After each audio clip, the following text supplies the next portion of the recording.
Hey, what's up guys? Welcome back. Matt here from myrawintuition.com, where I help people reconnect with their intuition to achieve higher levels of health and happiness. Today I'm going to talk to you guys about how I set up my raw food diet. Now that's not necessarily saying this is how you should set up yours, but I want to give you guys kind of a general picture of how I set mine up to hopefully give you guys some things that you can maybe pick and choose and apply to your life that might be helpful. So I get these questions all the time. What do you eat? How much do you eat? When do you eat it? And so I feel like this sort of video is needed, and it will be helpful to show you guys how somebody that has been eating this way for 7 years and doing it successfully and is just feeling the best I have ever felt, in my entire life. So I'm going to share with you guys just a general picture of what my diet looks like and how I kind of put it together, and hopefully give you guys some useful information that you can take and apply to your life. Alright guys, let's get started here. You'll probably notice I'll be looking at my phone every once in a while because, that's just how addicted I am to it. Can't stop looking at it, not even for a video. Now that's where I keep my notes, and that is how I'm going to kind of stay structured in this video. I don't want to get too far off topic. I like to ramble, so I don't want to waste your time. I want to keep this kind of short, concise, and to the point. How I eat's pretty simple, so it shouldn't be too, shouldn't take too long to explain. So let's get started here. Basically, I start off my day with 2 or 3 cups of reverse osmosis lemon water. So I use my reverse osmosis water. I don't use tap water, full of toxins and pollutants that I don't want in or on my body. So when I'm showering, I'll use a filter, and when I'm drinking it or when I'm using it to wash my fruits or veggies, I will use the reverse osmosis water, which most, or a lot of grocery stores anyways, have a reverse osmosis dispenser that you can bring in your own jugs, fill up, and that's what I do. I like to bring in about 6 jugs, gallon jugs that are glass. You can also they've already got them filled up in the store, but they're usually in plastic, and I don't want to get the plastic, the estrogens and any of the other chemicals that are leaching out of that plastic into my water. So I bring in my glass jugs, fill them up, and I've got about 6 gallons of water to go through, and I have to refill them, maybe once a week. So it's not too bad of a deal. And it's usually like 25 to 33 cents a gallon to fill them up. So it's really not bad. And eventually I will be getting a distiller, because that's even next level. That's going to make sure that it's really pure. But the reverse osmosis water gets out the chlorine, gets out the fluoride as much as I know, and it does a pretty good job. So it's the next best thing to distilled, and that's what works for me. So take about 2 to 3 cups, like I said. So I've got like a tall mason jar that's got like 2.5 or 3 cups volume. Fill that up so that I know that I'm getting the right amount.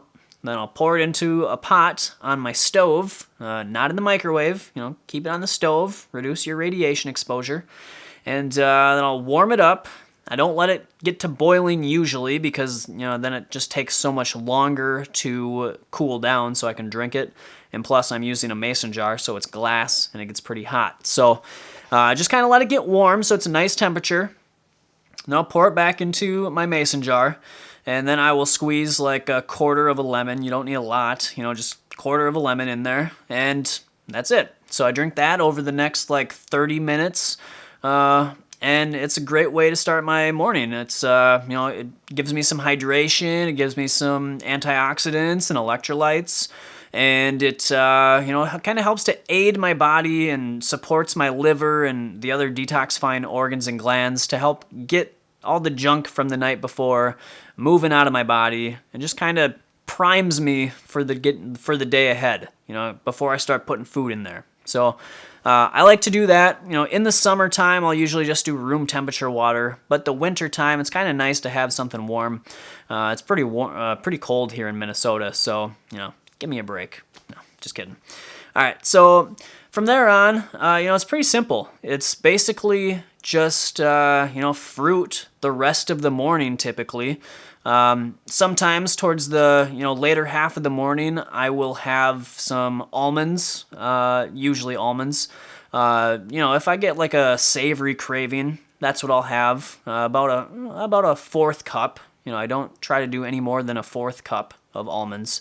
So that's just kind of, how I start my day. It's the lemon water, fruit all morning, and if I have a savory craving, I'll have a little bit of almonds.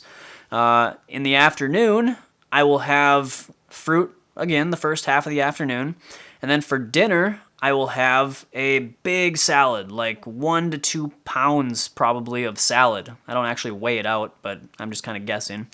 So I have a big green leafy salad, and I'll put in usually a nut or seed based dressing, blend it up with, different things, maybe some oranges or maybe some other sort of fruit, or maybe just water and some spices and things. There's a bunch of different variations you can do that make the salad, interesting and satisfying. So that's what I do, and that's why I can't wait to get you guys my recipe book, because I've got some really good recipes in there that are simple, delicious, and I think you're going to love them. So, plug my book there that's coming out here in a few months.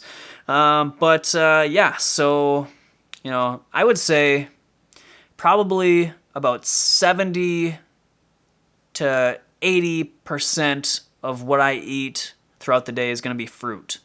Kind of depends on the season.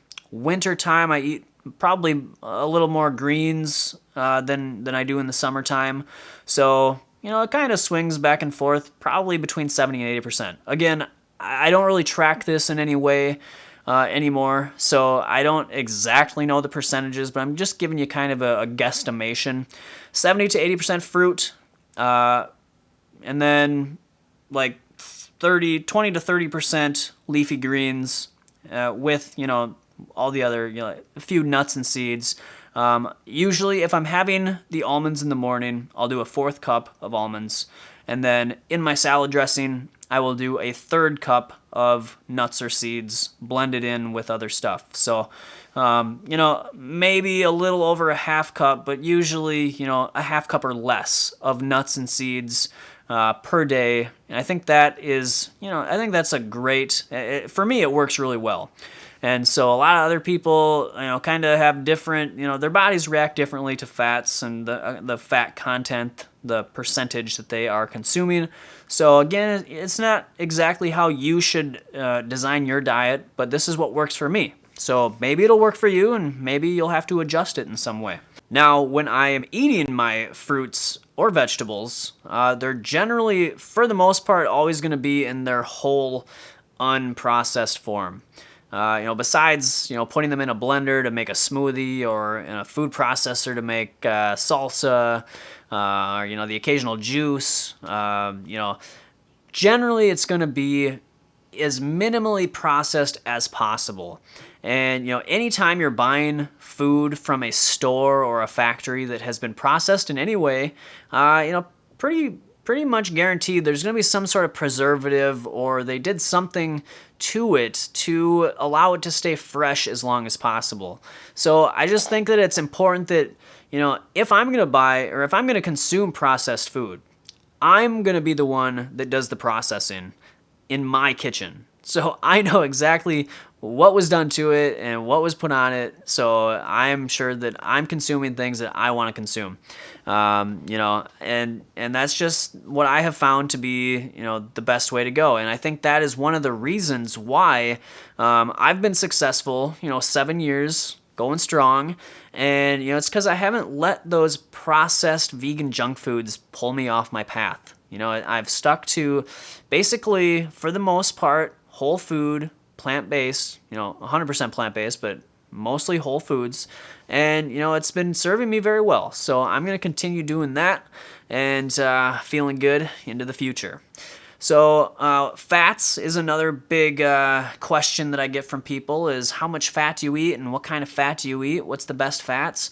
For me personally, I am probably, and again, I don't really track this that closely, but I would guess that I'm somewhere in the range of about 15 to 20% of my calories coming from fats. And these are whole food fats. I don't consume oils. And the fats that I eat are, I try to stick mainly to omega-3 rich fat sources. So hemp, chia, flax, and walnuts. Those are the ones that I try and mainly stick to.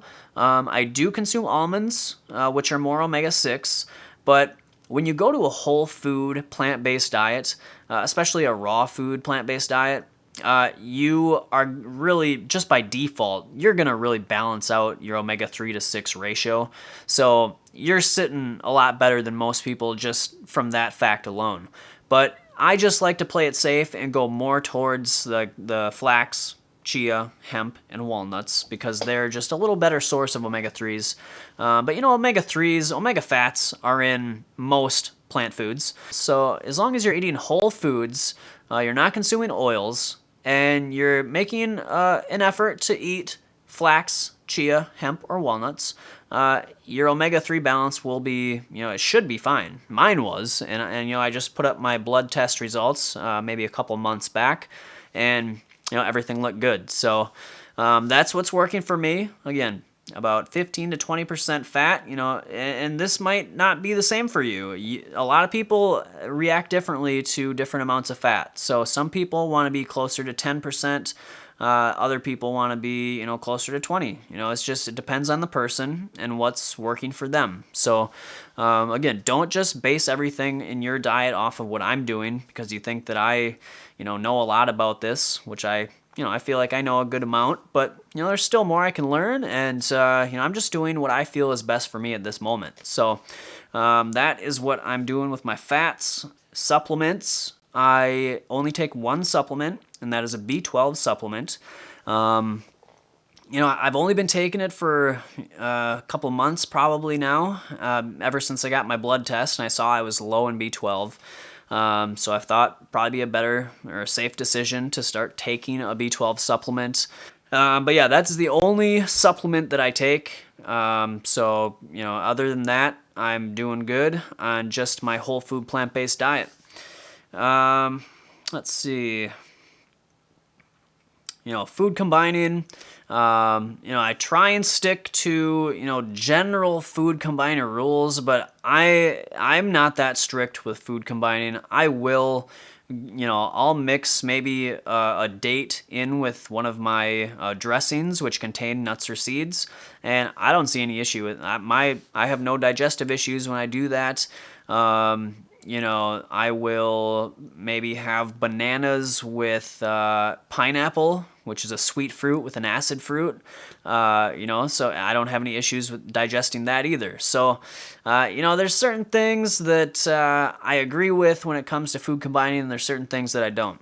What I do notice is that if I eat too much fats, or if I mix different fats together in the same meal, I generally won't have as good of digestion. So I try and stick to one fat per meal, sometimes two. It just depends. But generally sticking to one works best for me. I would say that my diet and lifestyle is essentially natural hygiene and fruitarian focused, but I don't let those labels rule me. I don't let the dogma control me.